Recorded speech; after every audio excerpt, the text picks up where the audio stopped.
There are so many things that I wish I knew before getting started and being like, you know what, we can do this on our own. We don't need to hire a company to do it all for us. No, we can oversee the whole project. Boy, was I wrong.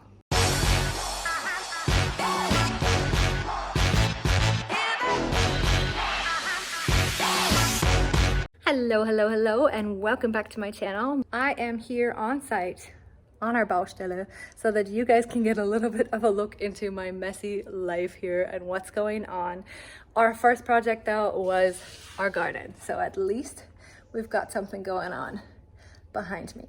But today's topic is one that is really frustrating for me.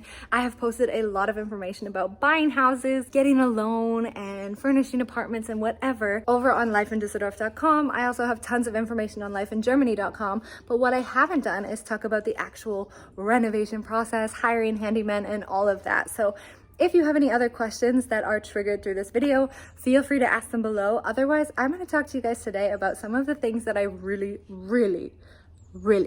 wish I knew before actually doing this renovation on our own. The biggest point that I'm going to mention today, and I'm going to mention it first because I'm like, I've had it up to here. That's what we say in English when we have had enough and we just don't want to deal with it any longer. For me, the most frustrating thing has definitely been the fact that handymen don't work together. There's a specialist for absolutely everything. We wanted to get this like Wintergarten, or I don't even know what you'd call it, like a glass-in section where your plants can grow while you're inside. We wanted to turn our balcony into a Wintergarten. This was only going to be possible if we had the help of an architect, a window builder. We had to ask the building authorities. We needed a Dachdecker. I'm really like losing my English here because I've never renovated anything in English, so I never even knew the terminology here, but I know a lot more here in Germany. So Fensterbauer, Dachdecker, Architekt, but there was a total of 7 people that we needed to talk to and get help from and support from before we actually just put this tiny little bit of glass. Already has this like Überdachung, cover. It was just gonna be glass. And then a little bit of glass, like a window in front. But no, there's so much to it. Here, we also have to hire, of course, like the Sanitärmänner, the Fliesenleger, like so many different people. And then the problem is that one guy does one thing and then the next guy comes and says, no, I'm not doing this until the other guy does this. Like, I'm not putting the bathtub in until this guy lays the tiles because otherwise I can't do it. Or I'm not laying the tiles because I need to wait until the bathtub gets installed by the Sanitärmänner. And it is just like a constant battle. It's like being in between like a really ridiculous fight between children. Like, it's so brutal. And then like we hire one electrician to do one thing and then he's not free for the next 3 months, so we have to hire another one, and then they come in and say, no, this person did it all wrong. I'm not touching this project because I don't want to be at fault for anything that goes wrong. And this has been like every single step of the way the issue for us in every single regard of this house. This is so frustrating for me. And like I said, guys, I haven't renovated a house back in Canada, but my father is quite a handy person, so he's done a lot of renovation in our house and he has learned a lot of the skills of the trade. And when he did hire support to help him with things like, I don't know, electricity or laying tiles, they always had someone who they worked with that they could recommend who would gladly work with them as well. Here, I don't find that that's always the case. They might have someone to recommend, which is always better than not going with someone that they don't recommend, but you're never really sure how it's gonna go. I'll be publishing this video after we've actually moved in, but we are moving in a couple weeks. And if I showed you the upstairs, maybe I will show you the upstairs, you would be like, what is your plan here, Jenna? Like, are you crazy? Another thing that really frustrates me is the cost of some things that take like next to no time. And this is not saying that their job is not worthy. I'm not saying that. What I'm trying to say is that it is really difficult because there are certain things, certain processes that need to be done. Like if you want to build an extension on your house, but it is a very basic extension that has already been drawn up by an architect and it just needs to be submitted to the Bauamt or the building authorities. The architect actually has to submit it. Like in our case, we are not legally allowed to submit it. We have to get an architect to submit it.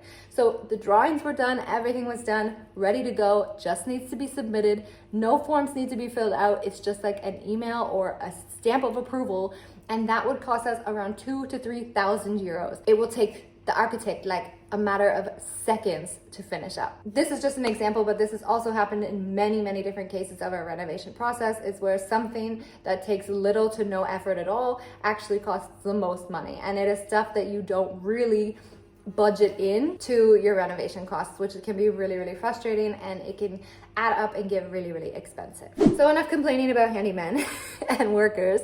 A couple things that I, being in the renovation process as well, have found really, really frustrating was when we originally started, I said, okay, you know what? I want to paint the walls like glatt, you know, like flat. So there's nothing on them, no wallpaper, nothing, because in Canada, we don't use wallpaper all that often, and here they use wallpaper a lot. Like if you've seen it on my YouTube stories, I've asked you guys before, why do you guys use this wood chip wallpaper? Like, I don't get it. I don't understand why people want to use wood chip wallpaper rather than just have like a flat surface. It just drives me insane. So in our new house, I said I want everything to be without wallpaper, like just paint the damn wall white. I also said, you know, I want paint, but I don't want it so when you rub your fingers up against the wall, there's like black all over the wall, because that happens in our apartment all the flippin' time. And in every other apartment that I have been to, you see fingerprints from the kids all over the walls.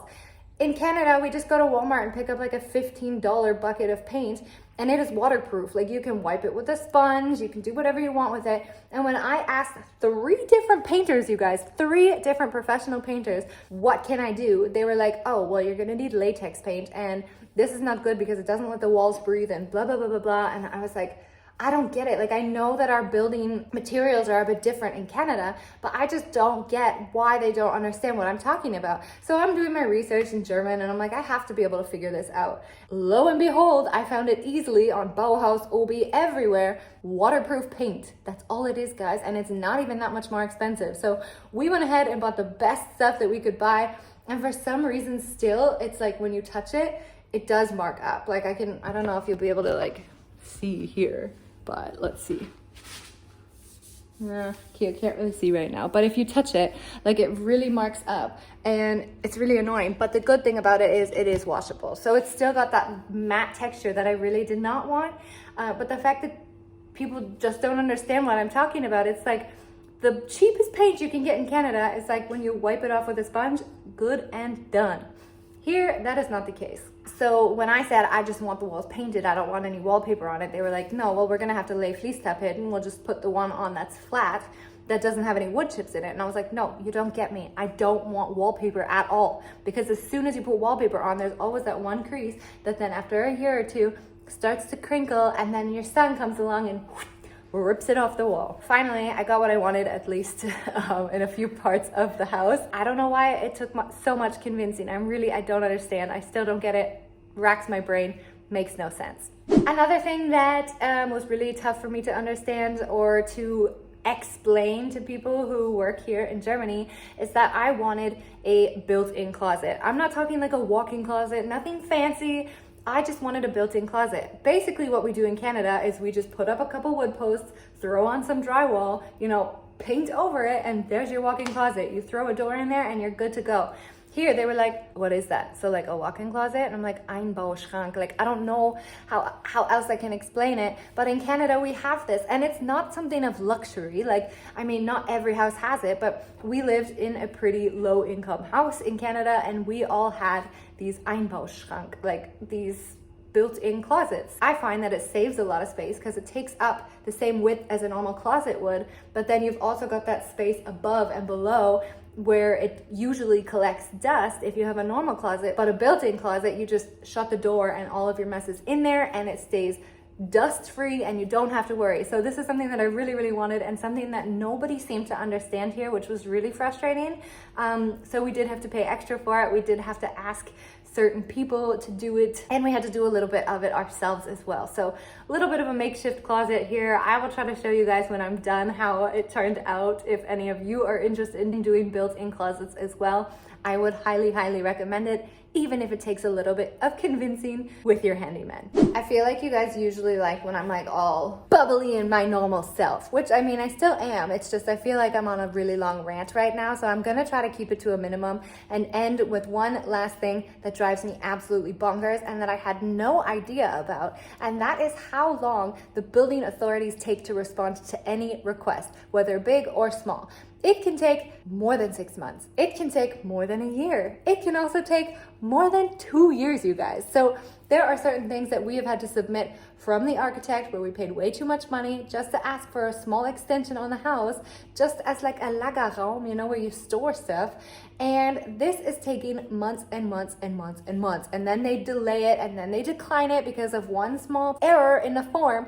And you have to do the whole process over again. So it is really frustrating here in Düsseldorf. Someone is designated to a certain area in the city. So you have one point of contact and they never respond to you. They will not pick up your calls. They will not respond to your emails. You just kind of have to like wait and twiddle your fingers. But when you're waiting on that one thing to be done before you can continue anything else, it is really, really frustrating. I have like 100 other things that I want to tell you guys, but I think I'm just gonna save it for another video. And if any of these points that I've mentioned have triggered you guys to want to know some more, or you have any questions about buying a house or renovating a house or whatever, hiring handyman, whatever, I feel like I'm a pro now. Like it has been months and months and years of actually working on this project. So I'd like to consider myself pretty well educated in the topic now. So if you have any questions, let me know. Otherwise, vielen, vielen lieben Dank und wie immer, bis später.